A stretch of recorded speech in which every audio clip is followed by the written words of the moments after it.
Ayant vu passer un titre, Monsieur Martin Malvy, devant le tribunal correctionnel de Cahors, j'ai consulté le site de leur vie kersinoise et tout ce que j'en sais de cette affaire provient de ce clic sur la page du site, des informations de Monsieur Marc Louison et naturellement mes commentaires, mon analyse. Car j'ai trouvé la défense de Monsieur Malvy et de son avocat surprenante. Enfin, la défense telle que résumée par M. Louison. L'affaire donc, le 30 juin 2016, les élus du Grand Figeac ont voté à l'unanimité une délibération d'attribution d'un marché public de voirie à un regroupement de 3 entreprises, dont la STAP, Société Travaux Agricoles et Publics, créée par M. Jean-Claude Calmejane, maire d'une des communes, qui a participé au vote. Cette entreprise de travaux publics, il l'avait à cette époque revendue à son fils.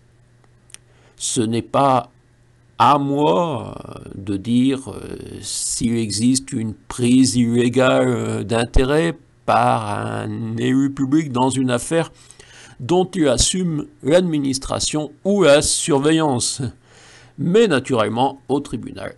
Selon M. Loison, M. Martin Malvy se serait déclaré atterré, entre guillemets atterré, de se retrouver devant un tribunal à 84 ans, le à 84 ans entre guillemets, pour une délibération, les 6 mots suivants entre guillemets, on ne peut plus classique, puis de nouveau entre guillemets 2 phrases, après avoir présenté dans ma vie publique plus de 25 000 délibérations et après 50 ans de vie publique.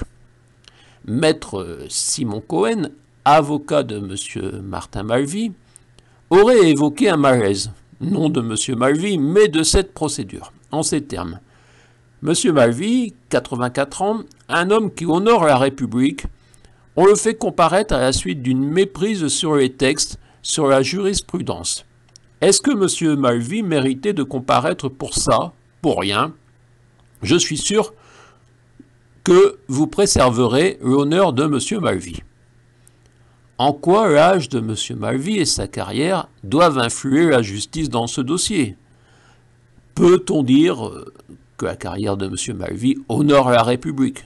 Maître Cohen a prétendu. J'ai un peu suivi cette carrière de M. Malvy, sa fin de carrière je dirais, 3 décennies nous séparent, et j'ai même publié un bouquin non chroniqué par leur vie kersinoise, leur dépêche du midi, ni leur contact Lotois, ni les autres.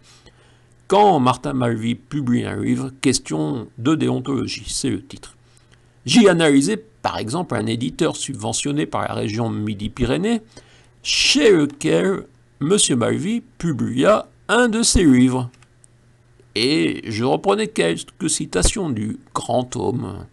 Par exemple, dans Des racines, des combats et des rêves. Oui, j'ai lu ce livre. M. Malvy notait « Ceux qui accusent les autres de clientélisme sont souvent ceux qui n'ont pas réussi à être élus ou réélus. Faire de la politique, c'est être à l'écoute et, par définition, chercher à rendre service. » Je ne partage pas cette approche de la défense du clientélisme. Pour moi, faire de la politique, c'est de la déontologie. Je ne pense pas qu'elle honore la République. Naturellement, si M. Martin Malvy souhaite que nous en parlions de sa carrière et du reste, ma web caméra est disposée à se rendre jusqu'à Figeac. Et je serai même masqué, même si le département ne m'a pas offert de masque, contrairement à ceux qui semblent avoir été prétendus dans le « deux masques pour tous ».